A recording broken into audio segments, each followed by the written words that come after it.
So I'd like to welcome everybody tonight to Reimagining Volunteerism, a binational conversation about those who give their time, talent, and treasure over the local and global causes. Whether you serve on a board or work on the front lines, over the next hour and a half, we will address a range of issues, challenges, ideas, and opportunities regarding volunteering and how this is important as part of the tapestry of local life and how it's changing. This meeting is organized by Rotary International District 7090, the 75 Rotary and Rotaract clubs distributed throughout Southern Ontario and Western New York. We have a number of guests on the call tonight, and I thank them for joining in. I would also like to thank Sue Foster and Margaret Andrews for working on the event with me. We have gathered a panel tonight of thought leaders who will frame out our conversation. Each will speak for 10 minutes. There will be a few minutes for each of our speakers to react to what each of the others have said, and then we're going to open up the floor to questions. I would appreciate at that time that you're going to raise your virtual hand, comment as we go in the chat, and as I've just posted in the chat, using social media tonight, use the hashtags found. It's also on the poster and as part of National Volunteer Week in both countries. When we begin to close things off, I hope that we're going to talk about some action steps, something the Rotarians can do on the call or after, but also join with others in the community, because there are events and agencies working on volunteering. We will close the night by asking people if there are any planned events or resources that others on the call may find useful. You may have seen that we're recording tonight's proceedings. It's going to allow us to review and, if in the future, enable us to continue our conversation down the road. I've just heard about Otter AI, so I haven't brought that into the chat. It helps enable doing follow-ups and creating some documentation afterwards. I'm interested in learning about that. So AI is, working its way into the corners of our world. Let me introduce you to our panel. We have Khadija Hamidou. She's the Executive Director of Workforce Hamilton. We have Kyle Dillman, Volunteer Manager of Feedmore, Western New York. Allison Campbell, Coordinator, Volunteer Resources with the Niagara Health System in Niagara, Canada. And Gianna Totaro, Executive Director of Grace Guest House in Buffalo, New York. And I wanted to thank our speakers right off the hop for joining us tonight and providing us with their perspectives on volunteering. This meeting tonight is part of our district conference week here in our area, and we're actually competing tonight against a group that's doing yoga. But if you want to do some yoga during the call, no problem. Anyway, Khadija, we're going to start with you and take it away. Amazing. Thank you, Dave. And hi, everyone. It's very nice to meet you all. My name is Khadija Hamidou.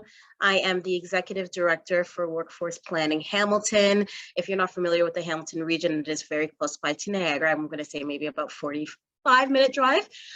So I'm very happy to be here. So thank you, Dave, for inviting me for this conversation. I think that the overall conversation for volunteering in our communities are very important. And I just want to start off by saying happy National Volunteer Day to all the amazing volunteers out there who are doing the work that they need to do for free. So I just wanted to start off by saying that. But once again, Workforce Planning Hamilton leads the conversation in workforce development as well as labor market analysis in the Hamilton region.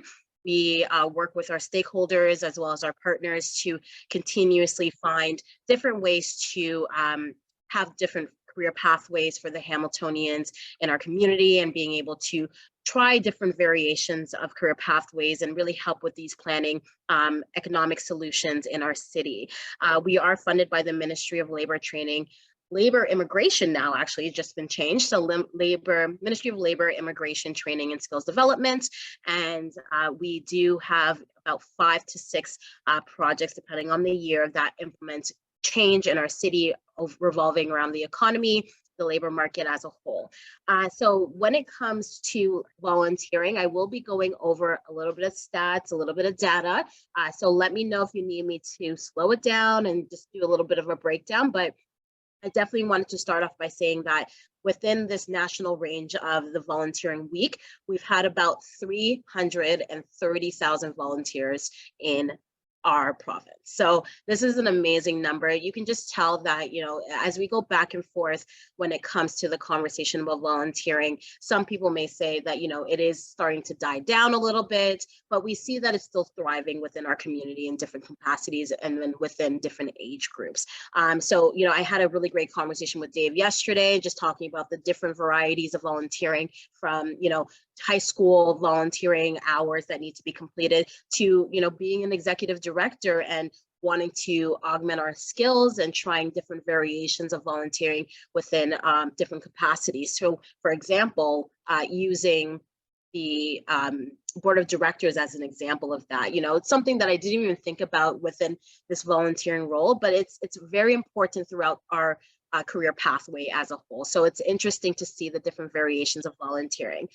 So with that being said, I'm just going to jump into some stats because once again, this is Workforce Planning Hamilton, and what is a conversation without some stats? So in 2018, Ontario had a volunteer rate of 78.8%. So that is a formal volunteering range, and it does really focus on the younger working age. So that really focuses on the 15 to 24-year-olds. So that totaled up to about 151 hours that was being completed within that age group. And then we look at the next group of ages, which is 25 to 34, and it was about 85.1, which is really interesting because around that age group, people are getting settled into their, first or second careers, really trying to get into the base of what that means for career growth. So it's interesting to see that the number of volunteer hours are larger than those who need to actually complete it from a volunteer standpoint to complete their high school degrees. So as we look at the different volunteering industries, we noticed that the healthcare and social assistance category within the workforce as a whole was the top contender for volunteerism, which was a total of 73%. And that in itself is super interesting because as we look at the different career pathways, it goes from healthcare and social assistance to, the public sector, and then of course the educational services. So when we look at accommodation and food services, that ended up being the lowest of the lowest when it comes to volunteering as a whole. So as you can see, there's a lot of different opportunities when it comes to healthcare and social assistance, but it seems like the way to start off in your career goal is to volunteer. So once again, it's just a really interesting, captivating movement, but keep in mind, this is from 2018. We are looking at the current census from 2021 as of right now, just to really get a better sense of what is currently happening within the volunteering sector now. So one of the things that we do at Workforce Planning Hamilton, we are leading the largest job board in the Hamilton region, because what we want is for Hamiltonians to stay in the Hamilton region and really help with the local economy. So within our job board, we were able to accumulate all of the different categories within the volunteer sector and really put it out there in a page. So we have our local labor market plan report, which Dave, I'm sure you're familiar with as well. It's a reoccurring thing that we do every single year where we have community consultations and we talk about the different needs from a data perspective. And one of the conversations we did have was youth. And one of the focuses that we have been able to implement within youth is our Hamilton youth workforce. So definitely take a look at that on our Instagram page. We also have a LinkedIn page where we are continuously posting volunteering opportunities, because we know that for youth, that is the great way to start your career pathway, is to volunteer, get your understanding about what types of jobs you're looking for.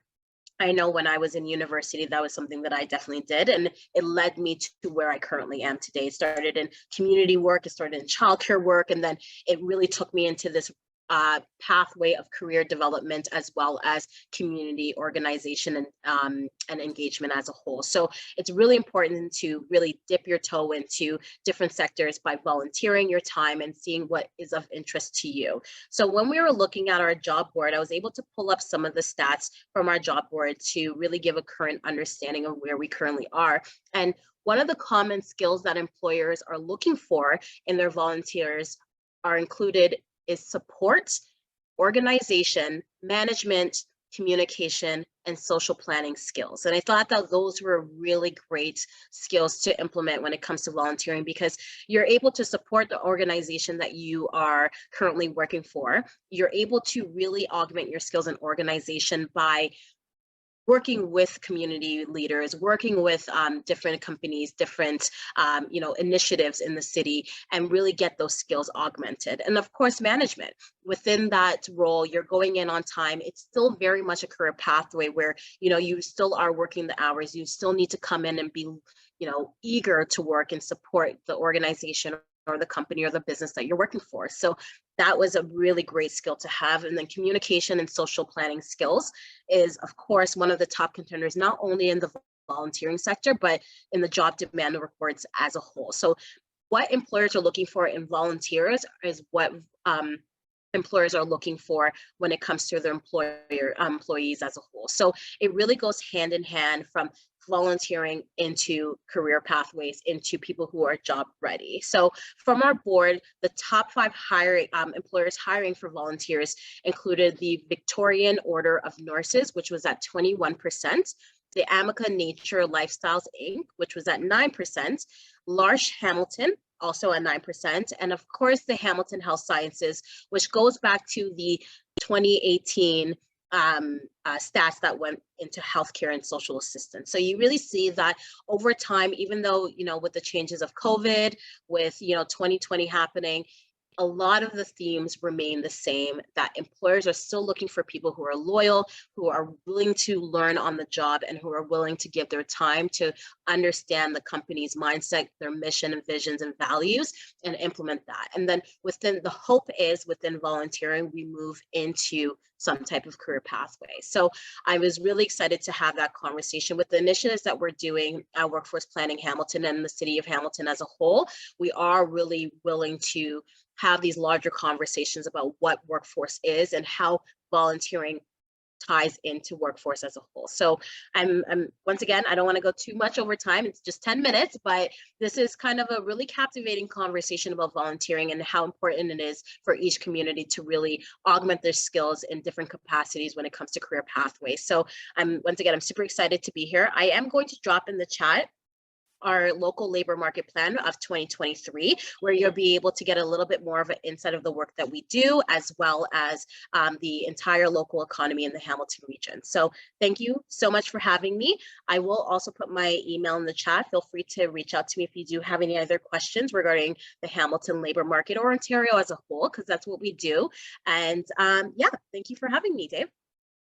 Great, thank you, Khadijah. That was very interesting.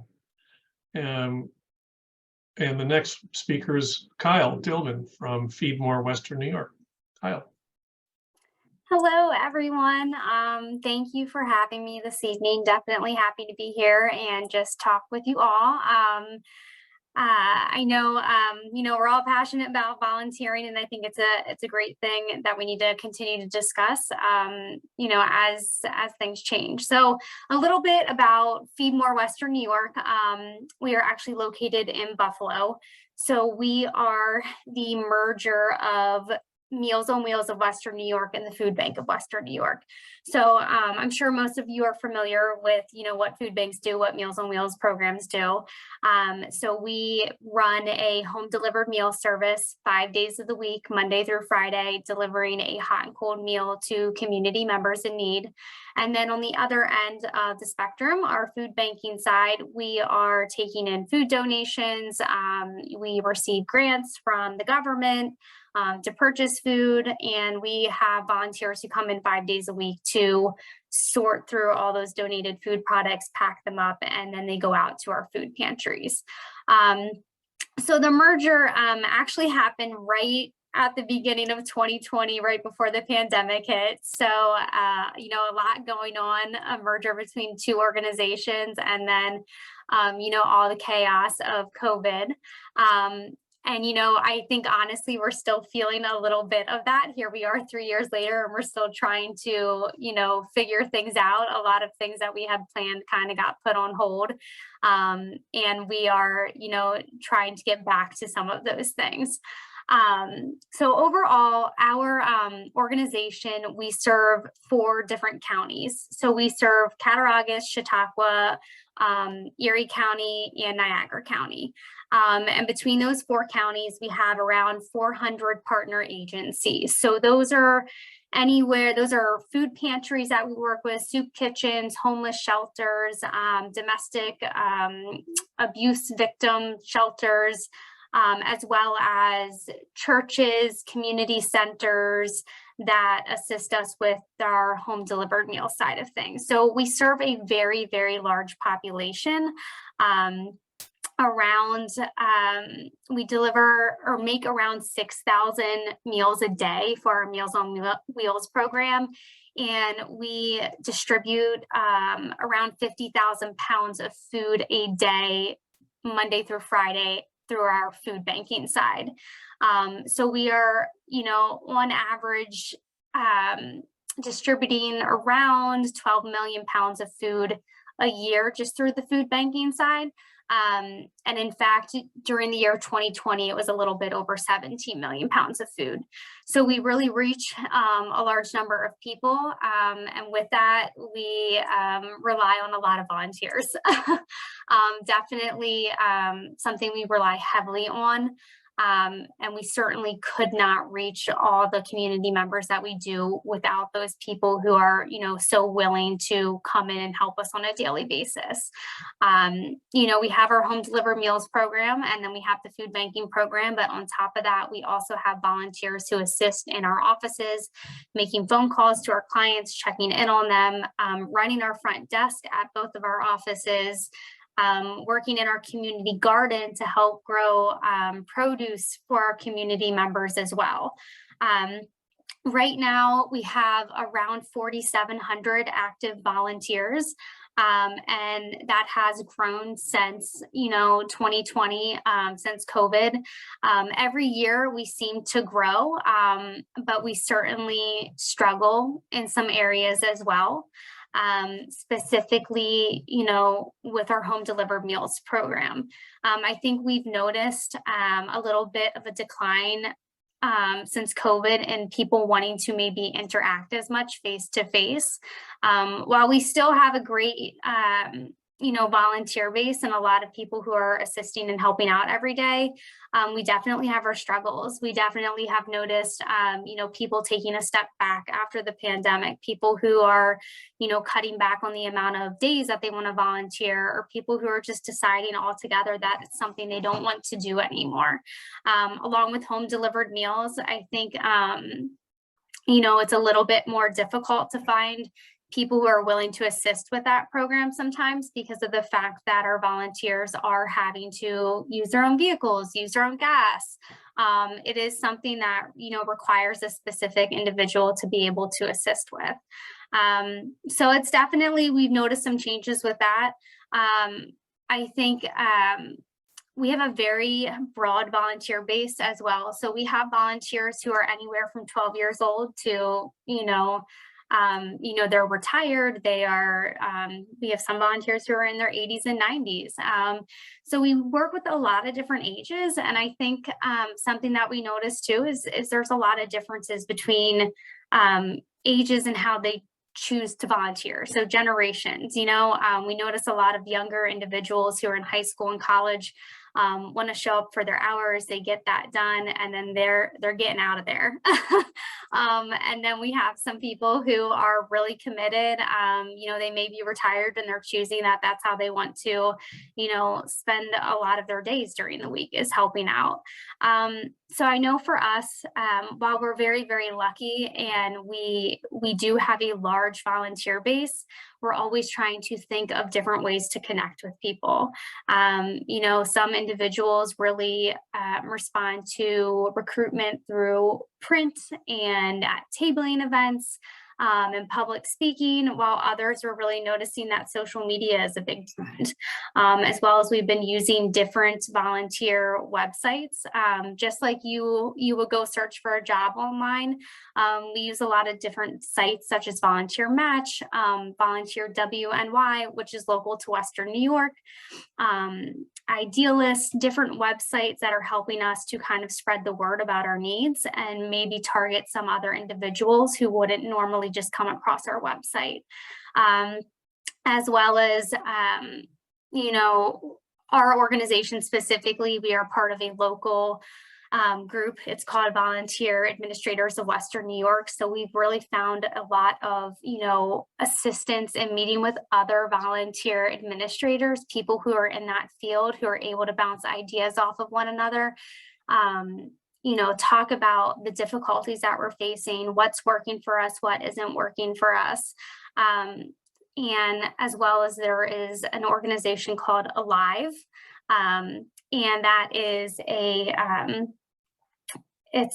association of leaders in volunteer engagement. So they have a conference every year, as well as a lot of different volunteer management resources on their website. You know, so I think for us right now, while we are doing very well with volunteers, there's also some trends that we're noticing, generational differences, and how do we connect with everyone? How do we recruit, you know, those who are our newer volunteers, our volunteers who are younger, and how do we retain them and how do we keep them? So definitely some struggles, definitely, you know, we like to talk about it. We're open to suggestions as well, as I'm sure, you know, any of us always are. But really, how do we kind of tackle this new world of remote volunteering too? I know when the pandemic hit, we had a lot of individuals reaching out and they're like, hey, how can we help while we're remote? We have one project that's remote. It is creating greeting cards for our clients who are receiving Meals on Wheels. Most of them are isolated, they live on their own. And it's a great way to connect with them. But at the end of the day, you know, we need people boots on the ground to be able to go out and deliver meals. We need people to be able to come into the warehouse and check expiration dates and pack boxes of food. And we did not shut down during the pandemic. It's not something, you know, at least in our organization, we were able to do. So just trying to tackle that, figure out, you know, the different ways to connect with individuals and how we can continue to recruit and retain, you know, those who are younger and maybe a little bit more you know, inclined to help behind the screen, but we still want to make sure we're getting people in, we're getting them involved, we're getting them, you know, into the community and helping and seeing firsthand what they can do as well. So I know I talked a little bit about some of the resources we use and some of our struggles. I also just want to touch on, you know, we are an organization that helps with food insecurity. And we just recently have, I think at the end of 2020, we introduced a new program. It's called RISE, Readying Individuals for Success in Employment. So not only are we trying to make sure we're getting food to those in need, but we're also really trying to tackle hunger from a different angle. So this is a workforce development program we have. We provide free 8-week training program for the warehousing industry. So we bring in a class of individuals. It's free for them. We pay for their bus rides there. We pay for their childcare. You know, we get them their forklift certification and other certifications so that they can, you know, learn how to go out into the world, get a job, and hopefully provide for themselves and their family. I don't know that hunger will ever be, you know, fully solved, but we really want to try as an organization to take care of our community members in need and helping to provide them with the food that they need, but also really helping to give them the tools so that they can be successful on their own as well. That I think I'm almost at my 10 minutes, if not a little past, so I apologize. But yes, thank you for having me. I appreciate being here.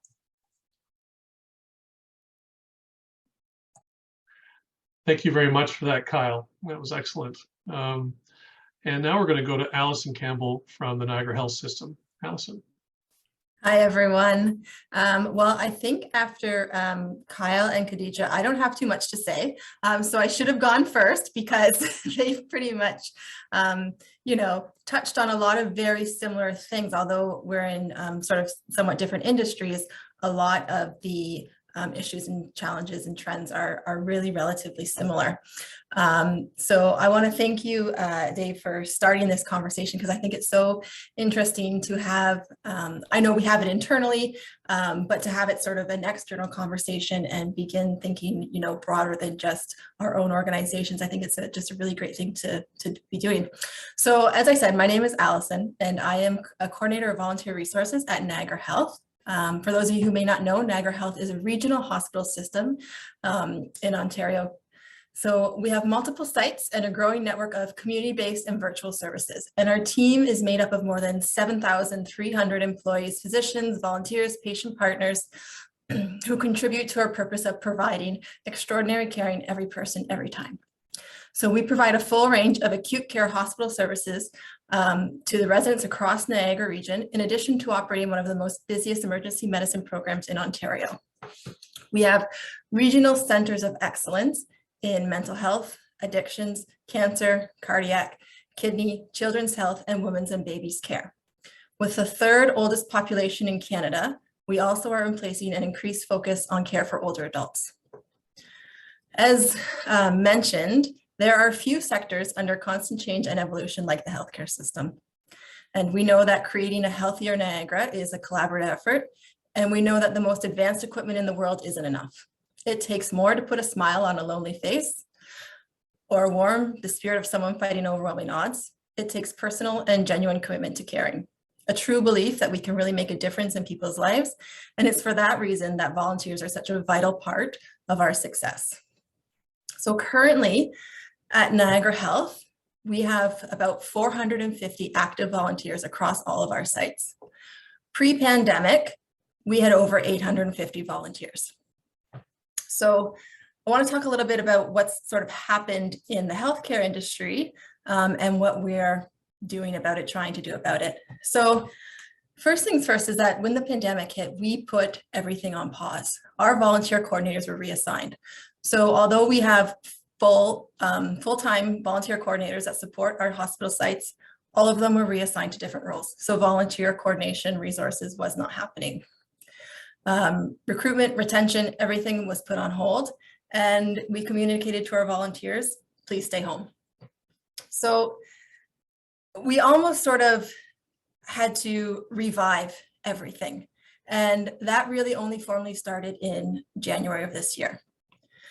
So you can imagine over the past couple of years, we've had approximately 300 applications to sort through because we did not intake any new volunteers. Some were still interested, many were not because they had found something that they were able to do. And the spirit of volunteering is that when you decide to take action, you want to do it relatively soon, right? You don't want to say, okay, call me in 3 years when you're ready for me. So that's something that we've sort of been managing. The next thing that's happened is that when volunteers were allowed to come back, so much had changed. So an individual who had been volunteering, the same Friday morning for 10 years, doing, maybe they were doing inpatient discharges, helping people to go home after their stay in the hospital. Well, because of infection prevention and control, we couldn't allow that anymore. So these roles had to change, and it's a lot. We put a lot on our volunteers to sort of accommodate these changes and be comfortable with these changes, doing maybe sometimes a little bit less than what they used to do, and also in a different environment. I'm not sure if any of you were in the hospital during the pandemic, but when there's no visitors, when there's no, people coming in and it's very, very different. It's a different environment, it's a different atmosphere. And for individuals who are looking, maybe they're volunteering for a social connection, that's not there for them. So is the role still meeting their needs? Sometimes it wasn't. And we actually ended up losing a lot of long-term volunteers just because a lot had changed. And they said, you know what, I'm okay. I haven't done it for 3 years. a lot has changed. I like the way it was before. I'm okay. So that's one of the issues that we sort of have dealt with. And you can't blame anyone, right? And working in healthcare, many people didn't feel comfortable returning. So we had a lot of volunteers saying, oh, I'm not ready yet. I'm not sure. I'm still nervous, So being able to encourage and support our volunteers safely to return was something that we had to look at overcoming. Also, we had to retrain many of them. As I said, many things changed. So we had to have investment from our teams to retrain volunteers on hand hygiene, on masking procedures, on, infection prevention control, outbreaks, what to do, these types of things. We had to implement screening for our volunteers. And that's something that, we never had to do before. So all these new things that we had to sort of just implement and begin doing sometimes on the fly because we were learning new things daily, really put a lot on our volunteers of what we were asking of them. So we're so thankful and grateful for those who endured it because we know at times it was definitely a lot more than what they had signed up for.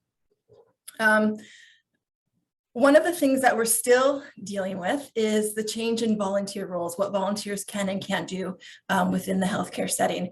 And a lot of it is that our teams are still recovering. So our units, our workforce, they're still recovering from the pandemic. And the thought of now embracing volunteers and being able to work together with them, it's just, they're not ready for it. They need to first stabilize themselves. They need to stabilize their teams, their workforce, and then it's a safe place for a volunteer to be involved in. So it's just a lot of little things that are contributing to sort of a bigger issue. So some of the trends that we're seeing, and actually were touched on already, but we have a lot of students who are coming to the hospital with no previous experience. And we are happy to have them as a volunteer.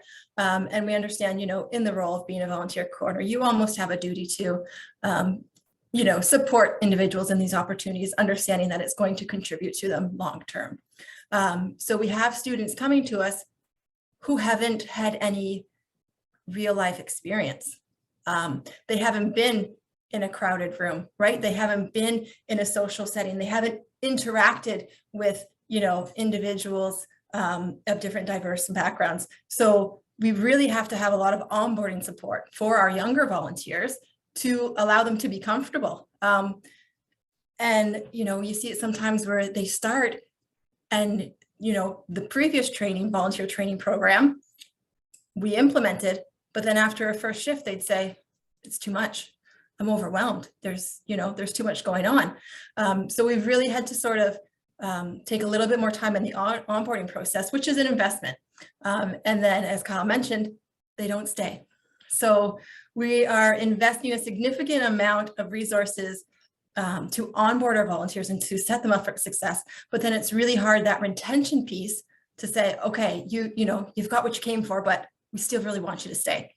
So that engagement piece is really something that we're looking at. We've done a lot. I know it's Volunteer Appreciation Week, so we're doing a lot to make sure that they are feeling supported and appreciated. But on an ongoing basis, we're finding creative ways to, provide that engagement and that buy-in so that we can keep that retention, because it is so important. Another trend is embracing the new volunteer. So again, in our situation, we have individuals from all walks of life. Everyone at the hospital sort of has a different reason for volunteering. Some people want the experience, some people want to give back, some people are retired nurses or doctors and they miss the environment. It's really, there's no specific criteria that would qualify you to be a volunteer. So it's so interesting, our demographics. But what we're seeing now is that people want flexible short-term commitments. So our traditional roles are long-term structured commitments because, that's what makes it a little bit more functional, is that, come in once a week, Fridays from 8 to 12, great, come in every Friday. Now it's, well, can I come in Tuesday? But next week, can I come in Thursday? And, I don't know what I'm going to be doing over the summer. So it's really, we've had to sort of really adapt and be flexible because they're really great candidates. I mean, we don't want to miss out on these or discourage individuals who are becoming volunteers, especially coming to volunteer in a hospital, knowing what's happening. But we're finding now that, okay, we have to now be a little bit more flexible, and how can we accommodate? And then you have to manage that between, you know, a new volunteer who wants to work or wants to volunteer different days and different times versus a volunteer who's been there for 15 years and doesn't understand why they can't just do the same shift once a week and that's that. So just managing those complexities and the diversities among the team has really been something that, you know, is that we're focusing on. And it's, again, just to create that volunteer satisfaction. It's really, really important that anyone who comes through our doors to freely give their time to support our mission and our vision knows that they are valued. And it's important that a volunteer gets as much as they give. So with that in mind is really sort of how we're continuing to evolve and embrace the changes, and just continue to move forward. We're lucky we're in a position that we can partner with our HR team, right? So we can partner on recruitment events, we can partner on promotion events. And oftentimes, you know, if someone's interested in healthcare, we can direct them to volunteer if they're not yet qualified to work for us. So we have a lot of support in that way. It's just, again, being able to be flexible and create experiences that people actually want to give their time for. So some of the things that we're actively doing is we're supporting our teams in different ways. So we're connecting with different units and looking at new creative opportunities that will attract volunteers. So where there were no volunteers previously, things that people are really interested in, you know, mental health, NICU, child life, looking at creating flexible opportunities to attract a new type of volunteer. Also, we do engage, as mentioned, Kyle mentioned, we have our own volunteer networks. Being mindful that these networks have more or less been on pause, but we do have, you know, a network called Pavro. We're actually having our first in-person conference this year. So it's exciting that we're sort of just, we're starting to get the ball rolling. And I would say that it is rolling. It's starting to roll. You know, there is some traction there. It's just, we have to keep pushing it. So I apologize, Dave, I didn't watch the clock, but I think that's probably 10 minutes. And if it's not, then I hope someone else can make up for it. That's fine. Thank you very much for that. I mean, I'm not really, I said 10 minutes, you know, plus or minus one, that's fine. And our last speaker is Gianna Totaro, who's from the executive director from Grace Guest House in Buffalo, New York. So we've got two people on either side of the border to talk about this topic tonight. So Gianna, you're bad to clean up, so take us home. All righty. Again, I'm from Grace Guest House. Thank you for having me, and I'm always happy to continue conversations outside of this Zoom. I can leave my contact, or Dave, you can share it with everybody who joined. When thinking about what I wanted to talk about, obviously recruitment, retention are such big hits, but for me, it's really that innovative programming and how you structure a volunteer program. When I started at Grace in 2021, looking at what our mission was, and our mission is to provide lodging and a place of respite for those receiving medical treatment within Western New York at any one of our hospitals. These families are coming to us sometimes for cancer treatments because their loved one was in a severe trauma and is now at ECMC, our local trauma hospital, and thinking about with COVID, right, how you structure a program before COVID and after COVID are two very different things. But I think that is one of the, you know, the silver lining in COVID. I always try to find something positive, and it's the innovation and the creativity and really showing the resilience of these organizations. Grace Guest House is a very small team. We're 6 employees, 5 bedrooms. So we're lean and mean, as we like to say it. We did have to pause. We were not deemed essential within it. And coming out of it, how, you know, the business model has changed. Healthcare and the way people are interacting with healthcare is now drastically different than before the pandemic. And I, like, you know, the other 3 panelists have mentioned, is people had to pause volunteers. And now you have 3 years where they're not engaging, and now they've become inundated and comfortable with not volunteering and not going out of their day to day and thinking of that program structure. So some of the things that I've learned is you have to make it as easy as you can for them to sign up to volunteer, to want to volunteer, being transparent in any mask mandates, and if you have a minimum service hours, when can you volunteer? How can you volunteer? A thing that I've structured into our programming is really trying to personalize it to groups or individuals. If you are a person who wants to come to our facility, I actually sit down and have a one-on-one conversation of, here's the various things we need. How do you want to help us? You know, what is fulfilling and meaningful for the individual and for our organization as a whole? Also, our traditional volunteers going to be those who are retired. And some are hesitant to interact and be in person again, and allowing them and educating them on, that's okay. Here's what you can do at home for us. You can prepare a meal at home in your own kitchen and drop it off for our families. Or you can iron our pillowcases at home and bring them back to us. Or really being creative and thinking outside of the box is so critical. No idea is a stupid idea. There's no such thing as a silly idea. I really believe in kind of like throwing that paint on the wall and seeing what sticks and what looks good. Also thinking about, how do you engage youth? You know, in Western New York, we have so many universities and colleges, and some want to, I think, be part of something so much bigger than themselves. And for us, we find that our volunteers are sometimes our most loyal donors. And how you leverage that interaction, because oftentimes if they have a fulfilled experience, they're going to be willing to bring their friends to volunteer, and then it helps with spreading the word, and some of that marketing is almost free to you because you're giving them such a great experience. They want to tell everybody about it. Doing feedback surveys is critical. How did you enjoy your service? What would enhance your service?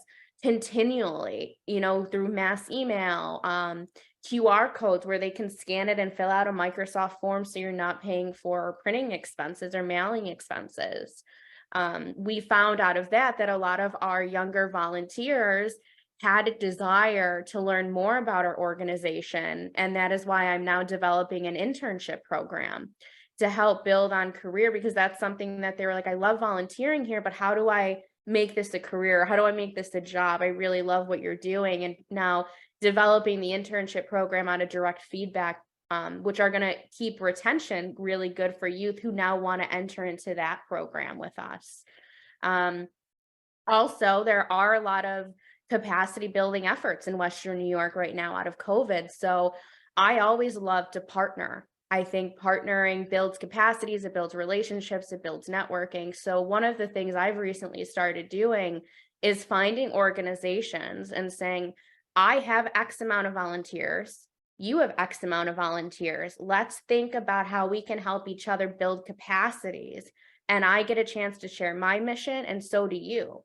And now you're engaging them with new volunteers, and you might get new volunteers, I might get new volunteers, because it really is a team effort. Sometimes I think you get caught up in competition, or we're all fighting in a small pond, so to speak, for people to volunteer with us, but leaning on each other is something that I found our volunteers really love doing, because there are some great organizations in Western New York that now they get exposure, and they get to lean in on each other. Again, that innovation, that retention, Volunteer Week, I think everybody hits on, and it's never a good thing if your volunteer base are only being thanked and acknowledged during this week. It really needs to be a consistent thing. What we found really works for us is small gestures, right? So we do Christmas cards with like Starbucks or Tim Hortons cards, and it's just a $5 card, but we're taking the time to write that handwritten card to say thank you. We do a gratitude grilling event in the summer to say thank you, where we take all of our volunteers for the whole year and have hot dogs and hamburgers and drinks right at our facility. And it really brings that fellowship and the camaraderie, which now more than ever, people are ready to get back to, and they want to be with people again.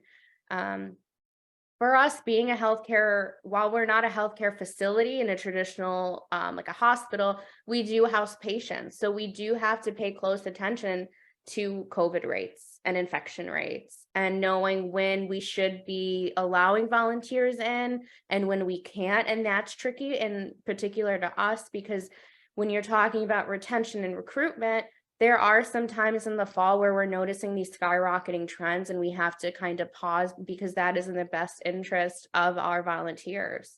But having our volunteers come and having a coffee on the porch, right? Keeping that communication open and being transparent has also resulted in us seeing higher retention. They want to help, they want to be a part of something, and to do it in a way that they feel is meaningful is the key. And not all organizations have that flexibility. I consider myself very blessed that I can really think about, what do they want? What do we want? How do we walk the same path together?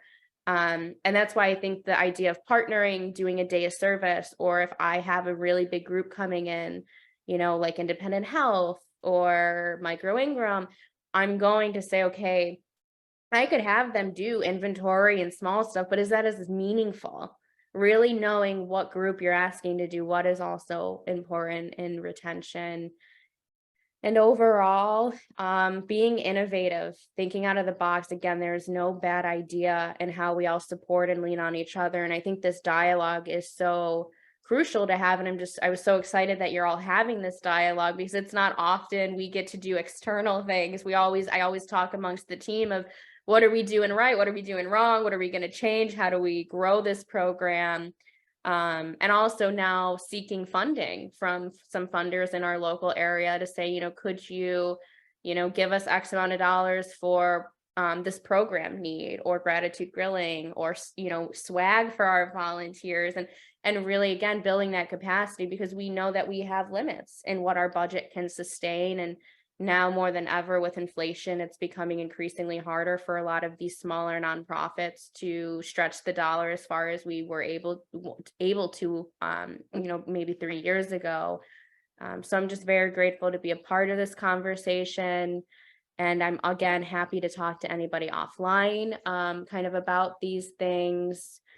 But again, I appreciate all of you for having me.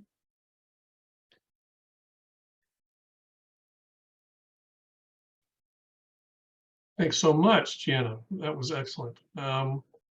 And thank you very much to our 4 panelists for being able to frame out our conversation tonight. So I'm going to ask our panelists if they have heard anything that another panelist has said, if they wanted to make a remark. So I'm just going to open it up to each of our panelists. So Allison. Yeah, sorry, I didn't know if maybe you had an order, but maybe I jumped the gun because I got excited. I just wanted to touch on, I think maybe it was Khadija who mentioned it, that, you were a volunteer and that's how you got into what you're doing.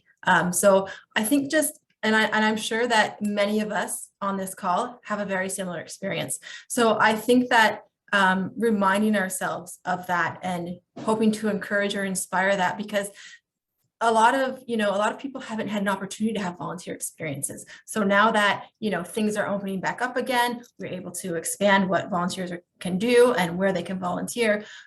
Maybe there's someone in your life that you need to remind that, hey, you know how I got where I got? I started by volunteering, because that's definitely true for me. And I actually never registered it until I heard someone else say it. And I went, oh, wait, no, that's how I got started. And I still volunteer. So it's just one of those things that, bringing it to mind, making it a bit more common than uncommon, and encouraging it in others. So thank you for saying that. Absolutely. And once again, I think it's a big conversation about, really inspiring other people to do kind of going into the career pathway that you've started out on. And even, I think it was just maybe a few days ago, I was mentioning it to my mom. I'm like, why don't you volunteer? I think I got it from her, I would say. And then I had to almost remind her that she reminded me to do this work as well. So it's a back and forth dialogue. And, I think that as we continue to grow our careers, there might be interests that we didn't think that we needed at that time, but getting into it now is key. So starting it out, even if you're within your 9 to 5, still being able to volunteer outside of that work hours is key. So I'm really glad that I was able to pass that back over to you, because it's an ongoing dialogue that we have with each other, our family members, youth, right? So it's key to instill that within ourselves as well. I did just want to, it was actually, I think Allison, you had said it and it really resonated with me. You said short-term commitments, are what people are looking for right now a lot of times, but how, you're looking for volunteers who are, are long-term, are able to commit long-term and in a structured commitment, right? So our home delivered meals program is very much, it falls in line with that. We look for people who can commit long-term, who can show up on this regular basis to deliver meals to the same clients, because we like to have consistency as well as it takes training, right? So and our front desk volunteers, it's actually the same thing. It takes time to train volunteers and get them up to speed, so that they can actually, know what they're doing and stick around. And we face that a lot. A lot of it's with students who need hours. A lot of it's just people who, I think maybe commitment just scares them a little bit. Like sometimes you talk about it and they're like, well, am I signing up for this forever? Like, is this for the rest of my life? And I think it can be a little bit daunting. So I think we're actually trying to do some of that same kind of being a little bit more flexible. I like to think we are in a lot of ways with some of our projects, but not all of them. And with our home delivered meals program recently, we've been really trying to even, kind of recruit in a manner where it's like, hey, can you at least commit to somewhat of a regular schedule for 3 months? Can we at least have you for, this many months? And we work with a lot of students, like I said, and even at like the local colleges and universities, we're really trying to recruit them in that manner too. Hey, for your spring semester, you're interested in volunteering and you need hours. Can you commit to, these days for this many months? But it does make it difficult. It makes it difficult when you run programs where you need volunteers to be trained and to understand things and be educated in order to fulfill the tasks that they need to do. But they aren't interested in that. So really learning different ways to kind of to work around that, because we still need the volunteers. Mhm. And Kyle, interestingly enough, I know you said sometimes the struggle is they have to use their own vehicles, or there's maybe not an incentive to. And I'm just an idea throwing out there. Like I said, for us, we find sometimes, because we have a shuttle driver portion of our transportation program where we do door-to-door service, all volunteer based. The pro is they do get to use our shuttle van, right? But sometimes we do have volunteers who maybe are like, can I just use my own car? Like I'm going to this appointment and then I have somewhere else to go. And sometimes it's giving $5 gas gift cards, or maybe an incentive to say, hey, like we can give you a $50 Delta Sonic gas gift card if you commit to X amount of time with us, right?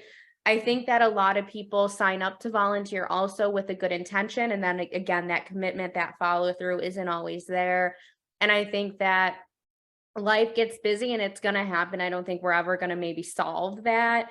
But incentivizing sometimes segments of people and really being strategic and segmenting out, okay, like what do we need here and there, and what is that base, right? We know for us, for example, our shuttle van drivers are always going to usually be those who are retired, where our house helpers are going to maybe range from like 30 to 12, right? So really segmenting out our donor base of, okay, and our volunteer base of, okay, like here's where this solicitation should go, or here's where it makes sense. So we're not actually wasting our efforts, doing a mass solicitation or a mass mailing. We're really hitting the groups that we feel that program specifically resonates with.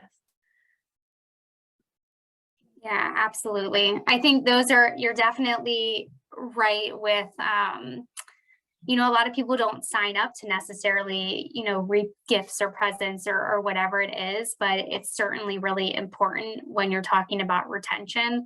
And I know in the past we have done, raffles for gas gift cards and things like that too. And it's something that they really, appreciate, even if it is $5 or $10.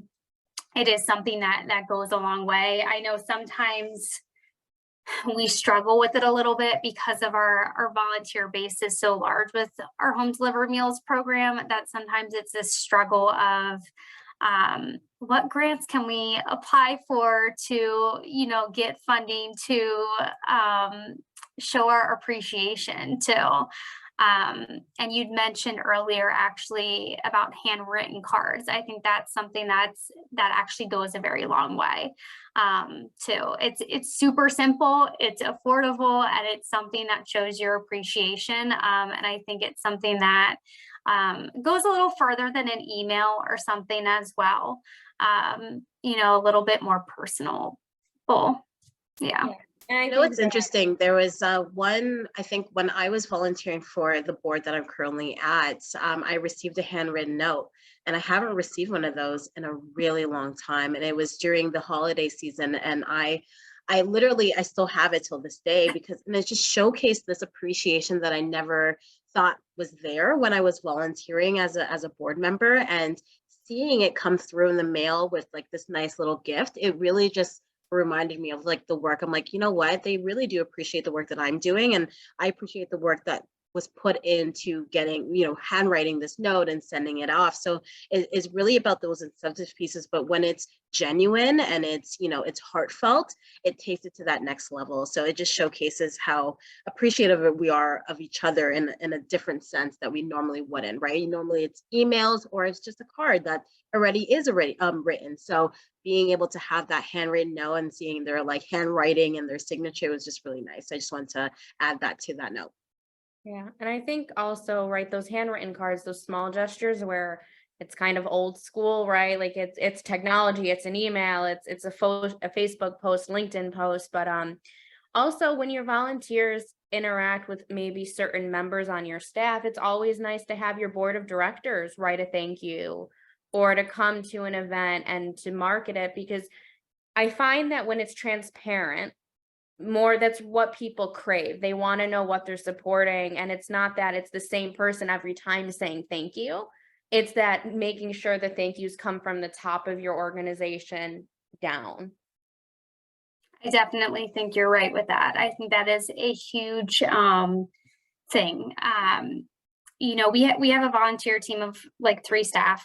We have it's myself and 2 coordinators, and those are primarily the people, and our site managers for Meals on Wheels, but those are the people that our volunteers are interacting with every day. They get to know them, they talk to them, and that's all great. But how many times do they want to hear me say thank you every time they leave? Not that they don't appreciate it, I'm sure, but you're right. I think when they see other staff members or upper management or board members also thanking them, I think that goes a very long way when they're seeing, oh my gosh, like other people in this organization are recognizing me for the part that I'm playing.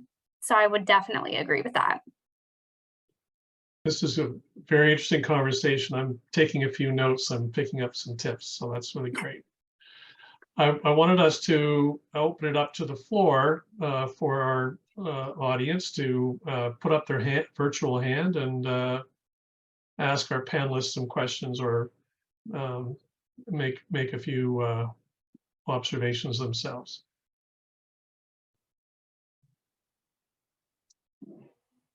Scott. David, great panel discussion here tonight, and it's comforting to know that other volunteer service organizations are having some of the same dilemmas that we face here in Rotary. But I couldn't help but think, as I'm listening to all these lovely presentations, about the potential of collaboration. And it's something that we've been talking about for a long time, is that with Rotary in our district, we have nearly 2,000 members in 64 different clubs that are always looking for activities to do and ways to volunteer. And I think that there's always room for community service partnerships to get together. The synergies of those partnerships end up providing very fruitful work and something that we can really focus on. And maybe to the sense that we don't have a really good system of collaborating or communicating. I mean, most clubs in general do have different community partners that they already work with, but we're often unaware of what community partners are looking for help. And that's something that we should probably try to work on a little bit. Another thing that I was thinking about as we're listening to all these about why volunteering is so great is that we heard it over the weekend from a doctor at Buffalo State who had talked about a Harvard study talking about the health benefits of volunteering and why people volunteer, and that people generally who volunteer are healthier because they're happier, because they're giving back. And these are things I focus on. And but we're all in the same boat. We're all looking for people who can step up with us, and we are all looking to get those younger demographic to help us out. It's very funny when I hear that. We've heard that in many a conversation, David. So hopefully we'll have an answer here. So, but anyways, I see a lot of room for collaboration. So great discussion. Really appreciate you guys coming out and having this conversation with us tonight. Thank you. Thanks, Scott.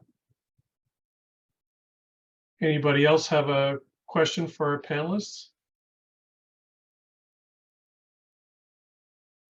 Ron Webb. Thank you. First, I'd like to start by thanking the 4 presenters. I learned something from each of you tonight. I think it was very valuable.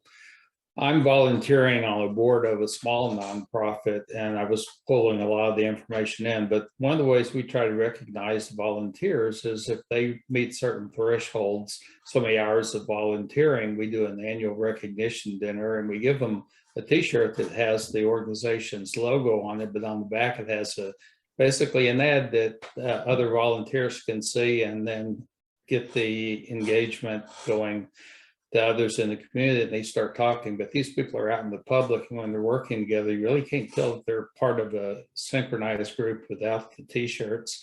So people find that as kind of a badge of honor going forward. We also know that the budget prevents you from buying T-shirts for everyone. So it's kind of a nice way of getting people engaged and getting people talking about the organization. So I just wanted to pass that along for what it was worth. Thanks, Ron. Mm-hmm. Any questions for our panelists? Allison had her hand up. Allison?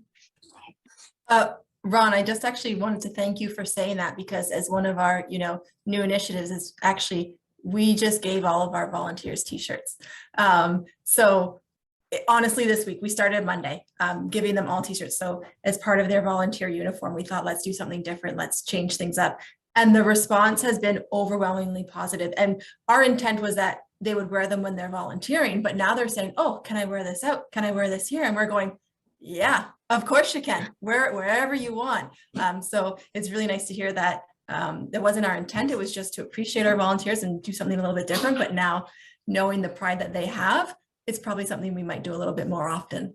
Mm-hmm. One other thing that we did was we acquired these vests that are easily cleaned, so that those people that are volunteering for the first time can wear those to show that they're a part of the team. But it's not something that's permanent. It comes back, it's recycled, and it helps keep the cost in line. And if you earn the T-shirt, then that's that badge of honor we were talking about.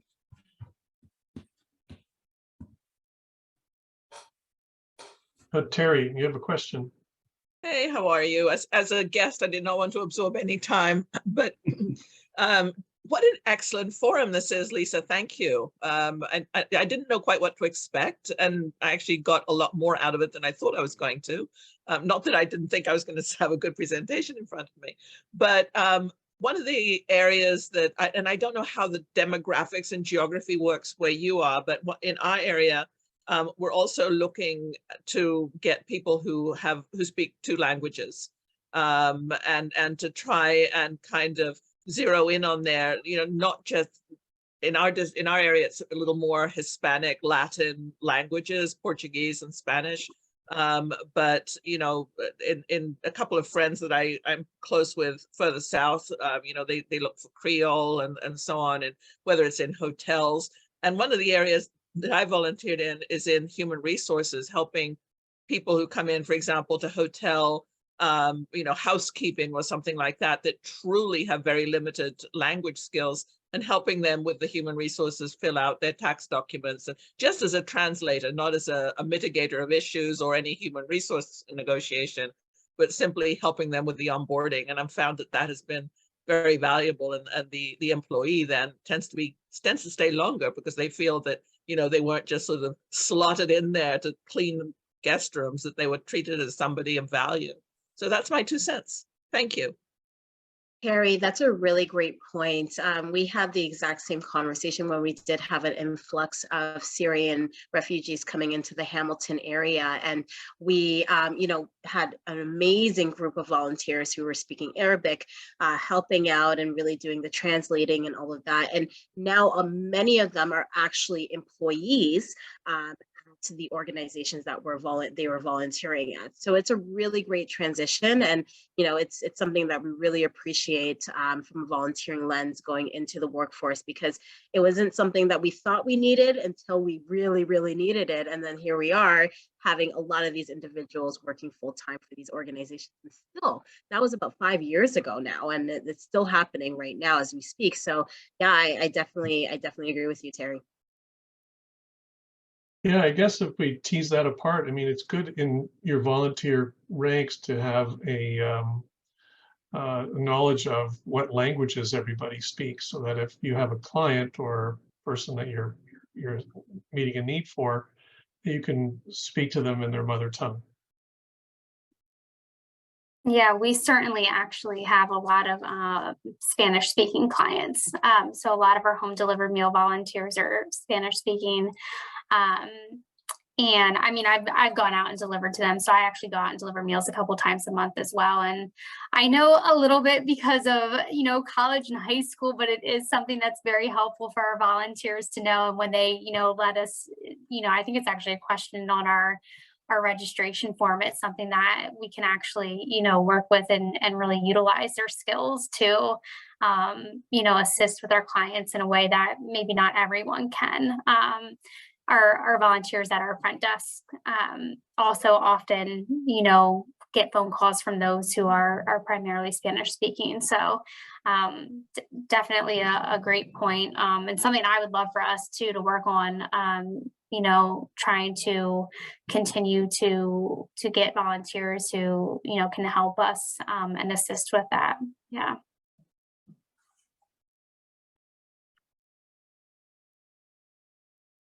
I'm going to go to Lisa Bishop. Hi, good evening, everyone. And thank you, everyone, for being a part of this discussion. And I really thank our 4 panelists, and I thank the team that put it together. I'm a guest here this evening, Tari. So much happening behind the scenes. But what I wanted to talk about is we've heard from the organizations that have, the 4 that are here, that have volunteers. The rest of us here, we are volunteers, and we have our treasure of our time, but we're also dipping into our pockets to be paying to go and volunteer. So the concept of care and concern for our members and recognition of volunteerism, sometimes it's a soft recognition, sometimes it's a big recognition, because we can say we've been Rotarians for 10 years and we've given back to our community with our sweat equity. So that's a whole concept, because as Rotarians, we sign up to do many things. Rotarians aren't just in the club. They are doing things all over the community, usually well-connected people. And so it's this concept that you've talked about as well, that recognition of volunteers and what's in it for the volunteer that keeps them coming to want to serve. So I'm just sort of putting that out there. It's not really a question, but it's a topic. Not sure what do you want to do with that, David? Well, we can hive off of that. If any of our panelists have anything to say, I'm going to wait a few steamboats. Oh, Allison had just put her hand up, so go for it, Allison. Yeah, sorry to jump the gun there. I can speak to that. I think Lisa, really important is understanding why people are volunteering. And when you know the why, then you can have an impactful recognition or acknowledge, hey, I know why you're here, I get it. And I think it's really great. So sometimes just acknowledging that why, or even providing an opportunity that fills that need that you know that they're there for, is just as gratifying as, you know, a gift card or, you know, a t-shirt. I know that sometimes when we do acknowledge our volunteers, we do, you know, some fun things. They say, don't spend money on us. You know, we know that there are such greater needs and we're here to contribute to that need. So don't spend money on us. And, you know, just acknowledging that what they've given to be a part of our mission is sometimes that gives that same feeling as the recognition. So thank you for touching on that, because I know, again, I know in the hospital, we do have an advantage. We do have a little bit more funding and we can do some things differently than a lot of smaller volunteer-based organizations can do. So recognizing that just sometimes a conversation, a personal connection, that emotional investment is a bit more than the token investment. Thank you. Sue Foster.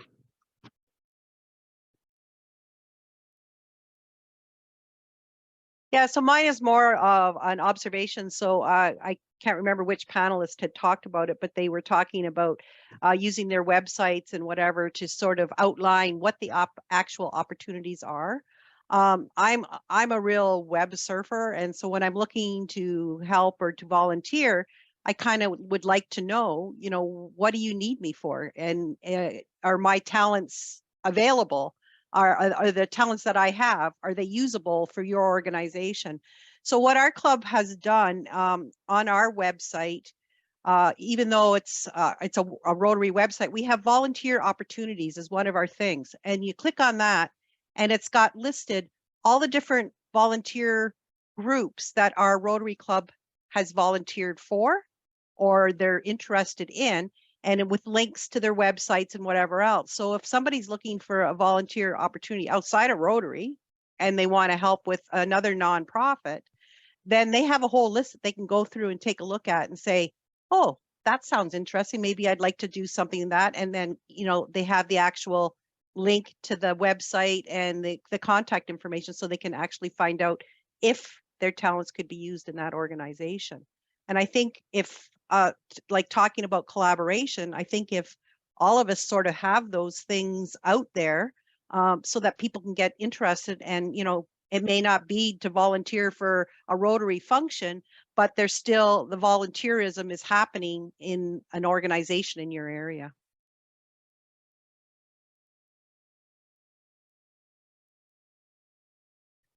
Margaret Andrews. Thanks, Sue. Margaret Andrews, please. Hi, everyone.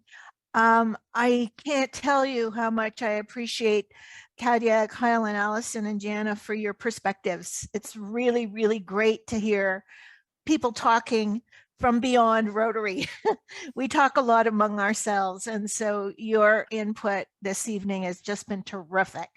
And certainly, you know, Dave's initiative has excuse me, is paid off big time for me. Picking up on what Sue was saying, I would like to ask the panelists if you actually have had good collaborations with service clubs, like Lions, like Rotary, like Kinsman, any of the service clubs that are in your community. Do you have any suggestions for how you would like to collaborate better with service organizations in your community, based on some of the thoughts that we've had here tonight? So oh, sorry, go ahead, Gianna. Oh, God. You can go first. Okay. So we actually at Feedmore, we do work with some Rotary clubs as well as some Lions clubs. So we actually have a Lions club that delivers meals for us up in Lewiston, New York, multiple times a week. And they have been phenomenal to work with, very dedicated, you know, very much about service, wanting to help their community, as well as we have a, I believe it's called Buffalo Sunrise Rotary. They help out in our warehouse. a couple of times a year. And then we also have a Rotary Club. I want to say it's Hamburg in New York. I'd have to look at my very long list, but they help deliver meals as well. We've had a lot of success with different clubs, service organizations, as well as even colleges and universities and their service clubs. Right. We've had them who they volunteer with us throughout the year as well. I think in general, you know, I've spoken at some of those like club meetings and events as well. For us, I think it's just been making the connections with those clubs and getting kind of our foot in to speak about what we do and how we can use their help, but also to see what it is that they're looking to do and how they want to help the community. And I think that's, you know, what I've noticed with it. You know, I think sometimes it's just the communication aspect, getting, you know, in the door and talking to them and really having that conversation about, you know, what we can do to help the community. They want to help, we want to help, everyone wants to help. How can we do it together? So we've definitely had success on our end, and we are very appreciative, you know, of it and of those organizations. We certainly, you know, couldn't do a lot of what we do without them. We rely a lot on, you know, not just our individual volunteers, but those who are, you know, part of a group, part of a club, and who are really committed to giving back to the community. Yeah, and I think just to bounce off, you know, Rotary was something that we have always wanted to kind of have that platform on and to get the exposure. So I was very happy when Melanie with Buffalo Sunrise kind of let me come speak to her club and her group about, you know, what is Grace and how can they get involved and how can they volunteer with us. And then the Lions Club, District Governor Michael Yost was doing a fundraiser for us this year and bringing his members to come decorate a house, make a meal. I mean, really having just the platform, and also making sure that Rotary members and Lion Club members understand that we value and we really want your collaboration and partnership. And that's not maybe just coming in as a group or an individual serving, but it's also maybe becoming a board of director for us and giving feedback or consulting on, you know, I would love to be a part of this, or let me introduce you to this person. It really is collaboration and partnership that is the driving force of, I think, what we're all trying to do, and just having that platform and that exposure and having a continuing conversation, right? Not just going once and presenting, but also maintaining that partnership and the communication of different various ways we can help each other, you know, in a year or in 2 years. Thank you. Dave Barry. Yeah, I've been listening and I equate everything that you're talking about to running a business and organization, and your success is done by having successful employees that you just happen not to pay. The point I wanted to make was that you know, I can see every part of HR involved in maintaining your employees, and the idea of training and the entrance training for them and that sort of thing. But I want to know, because in Rotary we have needs for volunteers at a high level. We have a Rib Fest coming up in which I need 250 volunteers. Dave, you can sign up. The point here being is that how do you market your organization to get more and more volunteers? Are they all come from people just knowing about it, friends telling about it, or what are your techniques? Yeah, I can jump in. I think when you think of marketing, there's such a large scope and spectrum of how you can market, who you're trying to attract, right? If you know you're going after the younger audience, it's going to be having that heavy social media presence, using QR codes, maybe doing a t-shirt, right? And then you're a walking billboard and then they're going to see it. There's also different variations where sometimes you can buy a mailing list and solicit and send an introduction to Rotary, or we're looking for volunteer solicitation. Those lists you can buy. Sometimes they can be expensive. They can be. I'm not going to say there aren't maybe some inexpensive options. really soliciting your donor database, doing challenges and marketing of your current volunteer base, saying if you do bring 3 people who sign up to volunteer, right, and then you kind of almost make it a challenge and a competition in marketing, but marketing is sometimes increasingly expensive, and finding ways to do it in a cost-effective way, I think, is key, because you don't want to spend and then not get a reward. And volunteering, it's sometimes I say there's no method to the madness. You could do everything right and not attract, and I don't think that's any scale to say that you're doing successful or you're not successful. It's just sometimes how everything crumbles and falls into place. But really paying attention to what is that volunteer opportunity, what do you need, how many do you need, and always trying, if you know you need 250, then I would say you probably want 320 to sign up, because there always are going to be people who sign up and don't make it. So really overshooting that minimum is so critical with you and your committee to know minimally, here's how we can make it work and what is ideal, and then what would be absolutely exceptional is critical. Allison? Yeah, and Dave, I just want to touch on that. You're very right that it is HR. So we use a lot of recruitment tactics for, similar that would be for staff, for our volunteers. And one of the things that we're really focusing on is being everywhere. So, we're going to the volunteer fairs, we're going to the job fairs, we're going to the college, we're going to the university, we're going to places we've never been before, now that we know how important diversity is. So now we're going, to maybe perhaps the smaller career fairs in a smaller community, with the focus on diversity, and really making sure that we have opportunities that are attractive to people, and that we're attracting people who never even knew that they could be considered as a volunteer.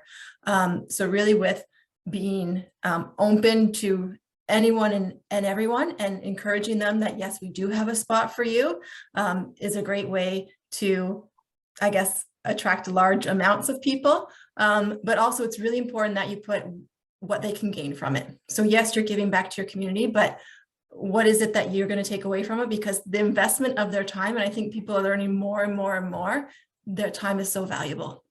So knowing how valuable their time is and acknowledging that, and making sure that the time that they give is really used in value, and using their skills and touching on it, as I said, those things that they're looking for, and then you won't have a hard time getting them back and getting them back and getting them back. Yeah. Okay, thank you. So we're near the end of our time together, and I wanted to put it out there to the group as we begin to wrap up. Do you feel, by maybe a show of hands, thumbs up, or what have you, that this topic is worth continuing to explore? Is it something that we should have some takeaways tonight, and then maybe organize maybe a deeper conversation? Please let me know, either in the chat or reaching out to our, I'm seeing lots of thumbs up, that get in touch with me. Just put my email in the chat.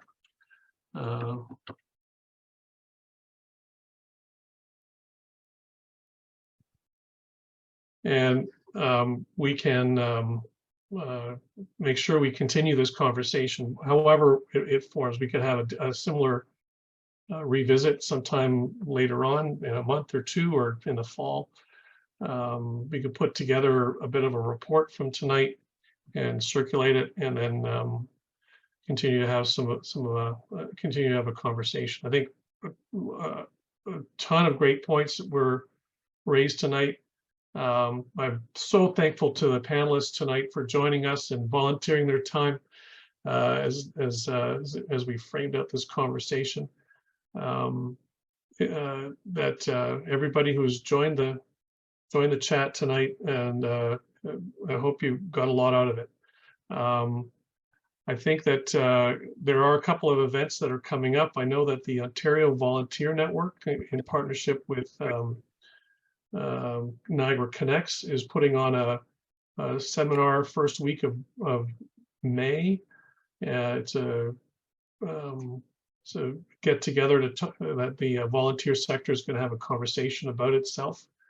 So we have some kind of overarching volunteer organizations that are looking at capacity building, convening their own conversations.